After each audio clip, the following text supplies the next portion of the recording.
Ferrari mostra a cara, mostra as cores e já manda o carro para a pista em Fiorano nesta manhã. A Alpine mostra também seu esquema de cores e não agrada a ninguém com a continuidade da bala Sete Belo sobre rodas. Williams confirma boatos, tem atraso no projeto e perderá a primeira semana inteira de testes em Barcelona a partir de segunda-feira. Flávio Briatore confirma boatos e Christian Horner está mesmo negociando uma posição na Alpine. Automobilismo nacional dá seu pontapé com o Grande Prêmio Cidade de São Paulo 1000 milhas nesse final de semana em Interlagos. Eu vou, você também pode ir. Os ingressos estão à venda, a gente já fala disso. É sexta-feira, 23 de janeiro de 2026. O noticiário está fervendo. Semana que vem já tem Fórmula 1 na pista, então senta aí pra gente falar de tudo. Vamos lá!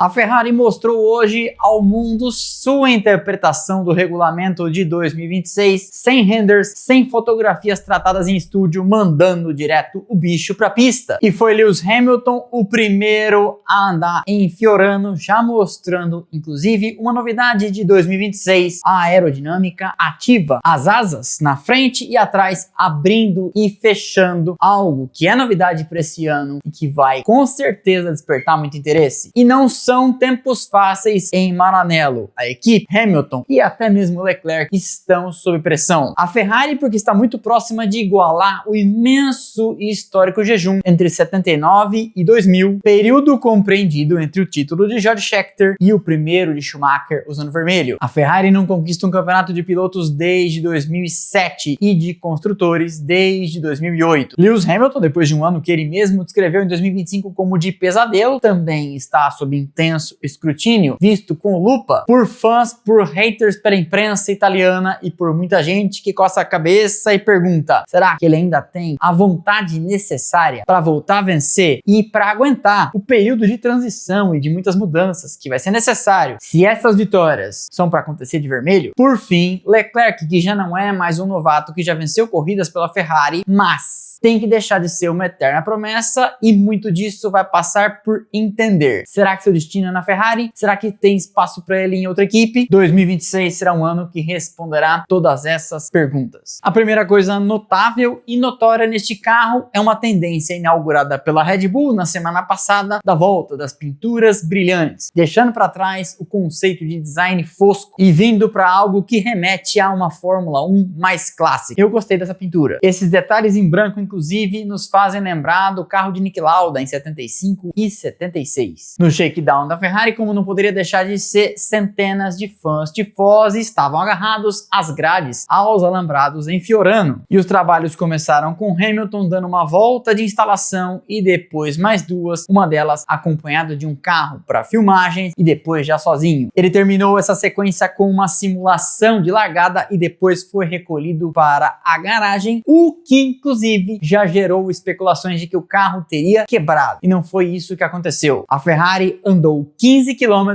e, portanto, para não exceder a isso, interrompeu a volta ali no meio. Aquela parte da pista de Fiorano é onde fica a garagem. Os carros saem e entram por ali. E é também onde eles fazem as simulações de largada. Tanto que Leclerc, na sua vez, parou exatamente no mesmo lugar. Ah, mas o canal do fulano falou que... Meu caro, a gente te serve aqui comida de qualidade. Não temos responsabilidade sobre o podrão da esquina onde você se informa ou deforma sobre Fórmula 1. Você é vergonha da profissão! Seria muito curioso que um motor de Fórmula 1 quebrasse duas vezes no mesmo lugar. O dia de hoje, para a Ferrari, foi classificado como um demonstration event, não é um dia de filmagem. Dia de filmagem pode ter até 200 km rodados, que foi o que fez ontem a Mercedes em Silverstone. E no dia de demonstração, como no caso de hoje, são apenas 15 com carro, para todo mundo poder tirar suas primeiras impressões do carro. Em Fiorano, 15 km são aproximadamente 5 voltas. O diretor técnico da Ferrari Ferrari, Louis Serra, que veio da Mercedes, inclusive antes de Lewis Hamilton, disse: nós dedicamos muito tempo na fase de conceito, na fase de concepção desse carro, a capturar o máximo de oportunidades que o regulamento nos dava e também para garantir que a arquitetura do carro tivesse a maior flexibilidade possível para proporcionar desenvolvimento ao longo do ano. É aquele tipo de declaração que diz sem dizer nada. Ele basicamente falou: a gente começou a projetar o carro cedo e tentou garantir caminhos por onde seguir com o desenvolvimento. Esse é um ano em que a corrida de desenvolvimento será frenética, mais do que nos outros anos, porque o caminho a ser explorado é imenso. Alguém vai achar alguma coisa, outros talvez nem tanto. E antes de começar a pré-temporada, eu já vou dizer uma coisa aqui: não deve ser um ano equilibrado. Se for, tudo bem, pago minha língua, mas a lógica indica que alguém vai se destacar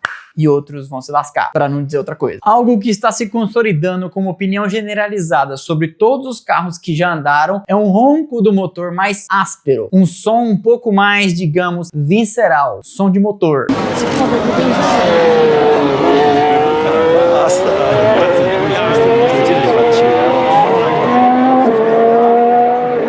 Falando do carro em detalhes técnicos, a Ferrari optou por uma solução que nós vimos ontem no carro da Mercedes, de um nariz descolado do plano da asa dianteira. E a Ferrari, como pista que a gente já viu nos renders do carro da Haas, vai para push rod na dianteira, mudando o caminho do conceito, de 24 para 25 e de 25 para 26. Ela usava push rod, foi para pull rod e voltou agora para o modelo convencional. Por quais razões? Eles não vão contar pra gente. Tem oportunidades aerodinâmicas aí e também de empacotamento da dianteira, centro de gravidade, levanta aqui para baixar ali e etc. Na traseira, ponto problemático do carro do ano passado, mantiveram push rod também. Devem ter trabalhado então o casing da caixa de câmbio, que foi fonte de tensões, inclusive de tiros na água, coisas que não deram certo para eles no ano passado. A Ferrari já prometeu que o carro que apareceria na pré-temporada seria uma especificação A, como fazia a Mercedes nos seus tempos de domínio, e que com o passar das semanas de testes, serão 3, uma em Barcelona, 2 no Bahrein, eles vão adicionar peças. Portanto, e como disse Gary Anderson na The Race, este ainda é um carro bastante preliminar, uma versão bastante, ainda falta assar muita coisa no forno. Quem também mostrou o carro hoje foi a Alpine, num evento inovador a bordo de um navio ao largo de Barcelona. É outra equipe que passa por um momento complicado, tendo abandonado seu programa de motores no ano passado para virar cliente da Mercedes, o que pode ser uma aposta de sucesso, mas também é um tiro no orgulho nacional, deixando a França de fazer motores de Fórmula 1 pela primeira vez em quase 50 anos. Não é a primeira vez, entretanto, que Anston trabalha com motores Mercedes. Lá em 2015, nos tempos da Lotus Renault, Renault Lotus, que pertencia ao grupo fundo de investimento Geni, e quando a dupla era a temível Pastor Maldonado e Romain Grosjean, eles andaram com motores Mercedes, mas a fábrica de Viry-Châtillon não tinha sido desativada. E agora, para motores de Fórmula 1, ela foi. A Alpine fez um shakedown com o carro de verdade anteontem em Silverstone e completou 140 dos 200 quilômetros permitidos no tal do dia de filmagem. Pierre Gasly esteve ao volante e o teste foi descrito como produtivo. Flávio Briatore deu o tom das expectativas, dizendo: eu espero o máximo, não é um ano para desculpas. E ele disse: Franco está aqui e eu espero que ele possa competir com Pierre nesse ano. Imagina estar na pele do Colapinto diante desse climão. E jogou a responsa no colo dos pilotos, dizendo: nós temos o orçamento, não tivemos problemas na construção do carro, nada mais poderia ter feito. Se tivermos problemas...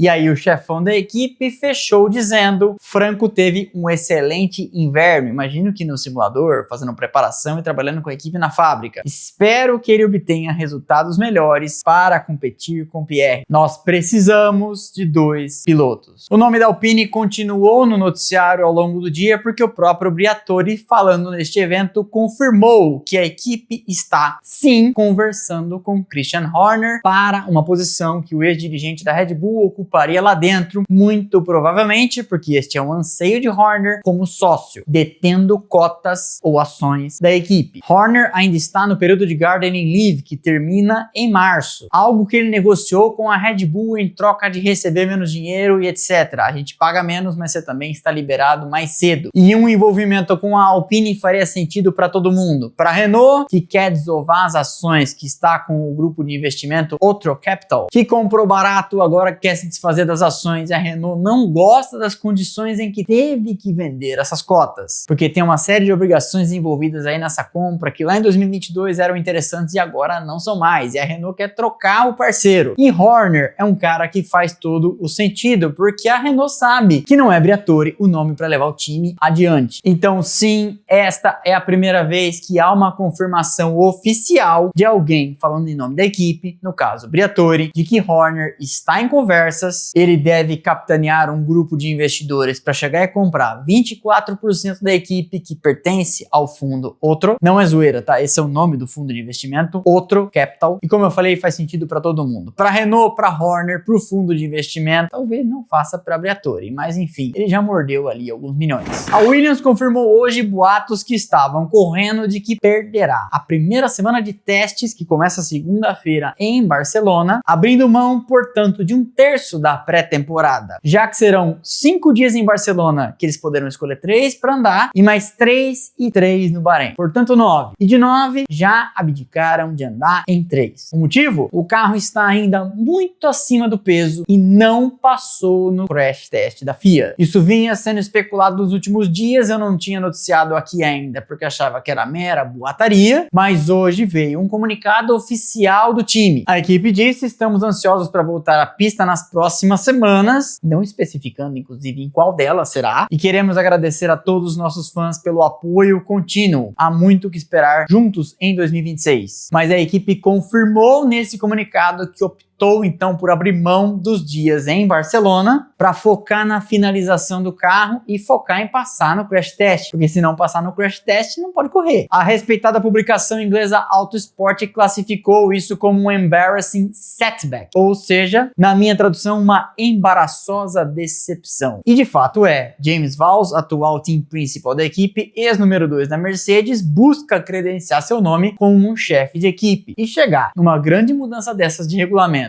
com o carro incompleto, abrindo mão de valiosos 3 dias de testes, porque não acabou o carro, porque ele está acima do peso e não passou no crash test, sem dúvida é decepcionante. A Williams já tinha dado alguns passos para trás em anos anteriores, abrindo mão de muitas coisas, chegando em cima da hora com o carro pronto, quando resolveu implementar softwares de gestão, porque tudo era feito até então ali em planilhas e cadernos de controle de peças. E a promessa, depois de milhões de dólares de investimento, é que agora a coisa deslanchasse. De fato, 2025 foi um bom ano para eles, 5º lugar nos construtores. Mas o que está acontecendo agora não é a melhor forma de começar um ano, não é a melhor forma de aproveitar uma mudança de regulamento quando o pulo do gato pode e deve ser dado. Amanhã, meia-noite de sábado para domingo, é a largada do Grande Prêmio Cidade de São Paulo, 1000 milhas. A corrida mais tradicional e mais importante do automobilismo nacional. Protótipos, GT3, GT4, carros de turismo nacional, super máquinas e esses que a gente está acostumado a ver todo dia com gente como a gente correndo. É o grid mais democrático do automobilismo brasileiro. Tem de tudo. Largada meia-noite, chegada meio-dia de domingo, grid aberto para você ir lá antes da corrida, paddock e pit lane também para ver os carros. E eu encontro vocês por lá. E o sorteio vai acontecer agora no final da tarde entre os participantes do nosso grupo de WhatsApp. 3 pares de ingressos para eles, eu encontro eles por lá. E se você não é membro e não foi sorteado, aqui embaixo na descrição e fixo no primeiro comentário também a venda de ingressos, também aqui neste QR Code. Encontro você por lá. Não mora em São Paulo e não pode ir, eu vou fazer um pit lane walk, a hora que estiver escurecendo ali, finalzinho da tarde de sábado, e um grid ball pouco antes da largada, mostrando todos os competidores, as super máquinas lá da frente, os carros de turismo nacional lá no fundo, encontrar muitos de vocês, dar aquelas risadas e fazer conteúdo aqui na noite de sábado para domingo. Espero vocês por lá, devo depois aparecer também na transmissão durante a madrugada no Band Esportes nos comentários. Nessa semana fizemos vídeo aqui quase todos os dias com os lançamentos dos carros que aconteceram até aqui e também nossa programação normal. Terça-feira quarta-feira, 30 e poucos minutos de vídeo falando de delírios de pré-temporada. Aquelas coisas que todo mundo jurava que tinha algo acontecendo e não tinha, ou o inverso. Todo mundo achava que dali não sai nada e de repente, escândalo. Vale você conferir nesse período que muita coisa é dita e poucas vezes comprovada. Na quarta-feira pequena, grande história do Grande Prêmio da Hungria de 2021, quando de repente tinha apenas um carro no grid, sozinho. Lewis Hamilton com a Mercedes, enquanto todo mundo partiu do box porque resolveu trocar pneu. Lembra? Pois é. E no domingo passado, tivemos o segundo capítulo da trilogia sobre a McLaren, 1h11 de vídeo, contando toda a era Ron Dennis, de 1980 a 2015 e 2016. E domingo agora, vem a terceira e última parte, contando dos anos Zac Brown e da transição das condições que levaram à queda de Ron Dennis e da quase falência da McLaren em 2020. Tudo isso para vocês assistirem, a gente segue derramando conteúdo por aqui. Em troca, a gente não pede muita coisa. Deixa o like que é de graça, não custa nada, você sabe, ajuda demais o canal, quebra essa pra mim, quebra essa pra nós, e o trabalho